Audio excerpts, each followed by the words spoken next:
Today is November 12th, and it's noon here in the library community room. Joining us today is Councilman Gabriel, filling in for Councilmember English. So welcome, Kenny. Thank you. We have 3 items on our staff report today, and the first item is demolition review procedures, and we have Hillary Patterson joining us, our planning director. Welcome. Well, good afternoon. Thank you for having me today. So I am here before you presenting kind of a preview of what will be coming to the full council next week. And this is something that has been brought forward in partnership with our Historic Preservation Commission. They have asked us to prepare a demolition review ordinance that would, in essence, have us adopt something that would go into place once the moratorium expires this December. And I will kind of walk you through the components of that. So it's really more just kind of educational, kind of a process that would be put in place to help property owners that own buildings older than 1960 to kind of meet with members of the Historic Preservation Commission and learn a little bit more about what they could do if they're interested in preserving their building, and then if not, help us evaluate ways to take photos and document before demolition happens. So this would be something that would be citywide, and it would, as I mentioned, apply to buildings and structures built prior to 1960. So the decision point that will be coming before council next week is should City Council adopt a new section of the municipal code, and this would fall within Historic Preservation Code. It would create a demolition review process for the historic buildings and structures built prior to 1960. So a little bit of history. So City Council was very active in 2019, and a new commission was formed. A Historic Preservation Code was adopted, and we became a certified local government, which is something that we work through the State Historic Preservation Office to receive that status, and it makes us eligible for receiving grant funds as well as technical assistance from the state. In 2021, we worked on a historic preservation plan that was adopted by City Council. And then in 2024, we had some things happening. There was some concern with the fate of the Roosevelt Inn. Dr. Fox's house was demolished down in Sanders Beach, and some other historic buildings. There was concern of kind of the loss of character of City of Coeur d'Alene as we're having more development, especially in the downtown area. And so we had the temporary moratorium the council adopted that will expire this December. We received some grant funds, so CLG grant funds from the state to do a downtown reconnaissance level survey, which is really kind of evaluating the physical characteristics of the downtown core to help us document what exists for a potential historic district. And we have had participation from a few members of our Historic Preservation Commission helping staff on a working group to evaluate our current development standards and design guidelines for the downtown area. So we have, during this whole time since the Historic Preservation Commission was formed, we have been actively working to kind of educate community members on the importance of historic preservation and, of course, following any direction from City Council. The commission is also tasked with making recommendations on processes as well as recommended ordinances, and so that's kind of the fit for why there's this request before you. So as I mentioned, the commission asked staff to work on bringing forward an ordinance that would outline a demolition review process. And so I worked closely with Ted Lancey, our building official, as well as Randy Adams, our city attorney, on creating a draft ordinance that really kind of put into place the process, and I'll walk you through that as well. So this is an image not from Coeur d'Alene, but this is just kind of something we want to avoid if possible. So we'd love to preserve historic buildings throughout the city if possible, but we recognize some buildings will need to be demolished. But before they're demolished, we would like to at least have an opportunity to evaluate those, determine if there's any way to help encourage the property owners to save those or potentially salvage anything that could be of significance that the museum might like to have, or at least take photos before it's demolished and lost forever. And so performance analysis, really the purpose is to provide an opportunity to talk to the property owner. So it would be something that really wouldn't delay their process more than about a month or month and a half. Typically, right now, a demolition permit can be issued at the counter. So someone can walk in, they could submit their permit, they can apply for, they can get their permit, walk out the door, and the structure is demolished without any review. And so there's a lot of concern about that. So really wanted to have that opportunity, as I mentioned, is to have an engaged communication with that property owner, notify their neighbors as well in case there's any input, provide education, and then let them move forward through the demolition process. So you received in your packet, there's a copy of not only the draft ordinance, but there's a copy of the permit application. And so I worked with Ted on this as well, kind of just adding a few more things, just having whoever's applying, generally it's the demolition contractor would be applying, working with the property owner, to fill out a little bit of information about when was the property, or when was the building originally constructed, having them provide that, as well as 2 exterior photos to kind of show the characteristics of the building, and then providing what will be replacing the structure on the site. So just a little bit more information than is currently submitted. And then at that time, so someone would submit this application form, the building department would verify the age and then contact the planning department, and we would look to see if it's either a historic structure on the National Register of Historic Places or if it has a designation in a historic district. Then we would have one of our commission members drive by and do a windshield survey and determine, is there anything that's, does it look like it's historically significant, or does it look like it's a building that's in disrepair with not a lot of need for this process or photo documentation. And so we would kind of at that point either say proceed with demolition or let's have a quick meeting with the commission. So that's kind of the process for that. We would then, if they need to have a meeting with the full commission, we would schedule that the next month. And then we would request either the site photo for documentation, either by a representative from our commission or from the Museum of North Idaho. And then at that time, we would notify the building department if they can issue the permit to demolish the structure. So here are some images of this demolition permit. As I mentioned, kind of asking for the year the structure was originally constructed, if they know if it's historic or not, providing 2 exterior photos, so we didn't want it to be onerous. We didn't want to say we need a bunch of photos from all angles and interiors, just 2 exterior ones. The site plan has already been required, and then clarifying, is it a partial or interior only? Should note that if a building is interior only for like a remodel, it wouldn't go through this process. That's exempt. And if a building was dangerous, per the building department, it would be exempt. It would just move forward to the issuance of the permit. And then just kind of verifying, have they submitted the images? And then this is really just kind of an outline list of things that they agree to. Like, we agree to entertain this process and work collaboratively. And again, this is just kind of educational. We're not saying, no, you can't demolish your structure. It's just kind of an extra step in the process to provide that opportunity to educate and get that documentation. Other communities throughout Idaho have a process in place, and theirs actually go a step further. They have not only a demolition review, but they have a design review and a certificate of appropriateness that's issued, and we're not going there. Again, this is just kind of informative, light touch. Spokane City Council at their last council meeting adopted a new ordinance in response to a historic building being demolished, and theirs actually has a requirement to salvage. Again, we're not doing that, but so we're truly a lighter touch than some other communities.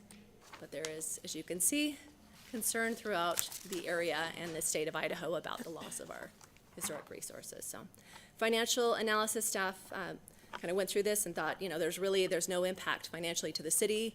The property owners, it's just a slight delay, so we would not be saying that they can't have the permit issued. And there is also, as I mentioned, the exemptions for that, and there's also an administrative appeal process. The commission has made the recommendation and has asked us to move forward with this. And the decision point recommendation is, should City Council adopt a new section of the municipal code outlining a demolition review process for buildings and structures originally constructed prior to 1960. With that, I would stand for any questions. Any questions? Is that specific to commercial or is residential part of this It's as well? residential as well. Okay, thank That you. is correct, yes. Madam Chair? Yes. Hillary, this is all good. We wanted this. We want the opportunity to talk with landowner and educate, as you said. When you say slight delay, though, I think that we should probably be more specific about that. It could have been distracting mostly for you, Hillary, sorry. My question is, can you talk a little bit about how 1960 was the year we landed on? So we can get historic structure as anything that's 50 years or older, and we Okay. decided that would have a lot of buildings, and we're really not concerned with buildings that go back that far. So we kind of wanted to make sure it was something that, anything prior to 1960 that we thought would be a little bit more significant in terms of architectural style and characteristics for the city. I think, most people, and I think the commission included, it's the buildings that are the early 1900s is the ones that are in 1920s. Those are the ones that we really think of. But there are some buildings that are in this 1960s era that we would like to at least have the opportunity to take photographs of and have for our documentation. Thank you. Madam Chair, and those photographs are just specific for archiving, or? Exactly, yes. Okay, thank you. You're welcome. Madam Chair, I'd make a motion to recommend that council approve. Fire department. So outside of our personnel rules specific to that local, and the rules really just goes over hiring, promotional, any fair and impartial treatment towards applicants and employees, and is specific to the fire department. There's just a couple simple amendments brought forward to you today. They've already went to the civil service rules, but within that process, the civil service rules then come to council for a final approval. So under Rule 10, promotions, Section 7, there's just a housekeeping change. Back in 2022, council had already approved a title change for our fire inspectors to a deputy fire marshal. So this is just kind of cleaning up the language that now sits in the civil service rules. And then Section 8, as well as the certification process, those employees would have to recertify. So regardless of whether it's the promotional process or a certification, they do have to go through it every 2 years and stay current on that. So right now, the firefighters and the captain have this similar language in the civil service rules, but it doesn't speak to the battalion class. Thank you, Melissa. Any questions? Madam Chair? Melissa, it sounds like everyone agrees and it's just more of a housekeeping thing, but can you give me some just scenario of why people would work out of class, and how long of time are we talking they'd work out of class? Yes.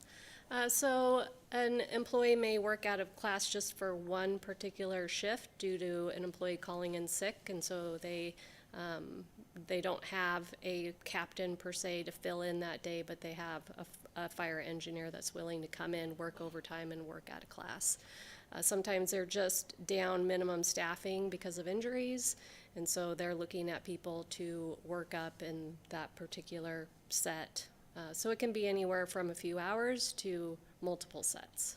Okay, but it wouldn't be 2 years. No, Okay. it's just a temporary filling in for somebody else generally. Makes sense. Thank you. Madam Chair? There are some employees that would like to work up, but they don't have a desire to promote. So you might have a fire engineer that is very happy where he's at, and so he doesn't want to go through the captain testing process, which requires a lot of studying, books being read, and a written exam. So this would allow those employees that don't necessarily want to promote, but they do want to work up. So they want to work up just temporarily? Yes. Okay. They just want to have that option of filling in overtime, for I see. example, and being able to work out of their specific class. Okay, thank you. Just a very quick history. Melissa did a perfect job at explaining that, but the way it used to be back in the day was, well, it's your turn to work up. And what we figured a long time ago was we want people in those spots to be trained, and then we want to train people for the next step. So the certification process helped quite a bit in the promotional process, but also, as Melissa said, specific to the battalion chiefs, big time. A lot of people don't want to promote a battalion chief, but they want to take their shot at working up. So this has been in the works for a decade. So great job explaining that. Thank you. Thank you for additional. All right, are we ready for a motion? Madam Chair, I would make a motion that council approve the amendments to the civil service rule for Rule 10, promotions, Section 7, examination and promotional eligibility, and Section 8, working out of class as approved by the Civil Service Commission, and this be placed on the consent calendar. Second? Any further discussion? All those in favor? Aye. Aye. Motion carries. Thank you, Melissa. We have one final item on our agenda today, and this is a change order number 4 to the open trench sewer line project with DW Excavating in the amount of $13,831.73. And we have Larry Parsons here with the wastewater utility department. Thank you. Yeah, should council approve change order number 4 for the 2024 open trench sewer line project with DW Excavating and in the amount of $13,831.73. A little history, this is our annual open trench or rehabilitation project we do every year. This was on 19th and 20th north of Coeur d'Alene Avenue, Homestead and 3rd, and also a little bit up on Cherrywood. We did, there was some minor stormwater and some water work involved also. And you can see the total project budgeted amount and the analysis and change order number 4. And that still leaves a little over $40,000 in that budget. And it was for some unforeseen rock excavation that we ran into, and there was some water line that needed to be replaced that we weren't prepared for either, so it was just a couple of minor things, nothing bad, so. Thank Any you. questions? And we would like to see this just go to consent and go, so we can button this up for the year. Project's all done, we just need to pay the change order and move on, so. Okay, thank you. Madam Chair? Yes. I don't have a problem with it going to consent because you're still under budget, so thank you for that. Yeah. And these things happen and you have to just Oh, I address don't them. like change orders, trust me. All right, I make a motion to recommend that council approve change order 04 to the open trench sewer line project in DW Excavating Incorporated in the amount of $13,831.73. I second. Any discussion?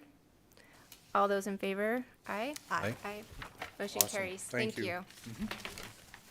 And looking for a motion to adjourn. So moved. Second.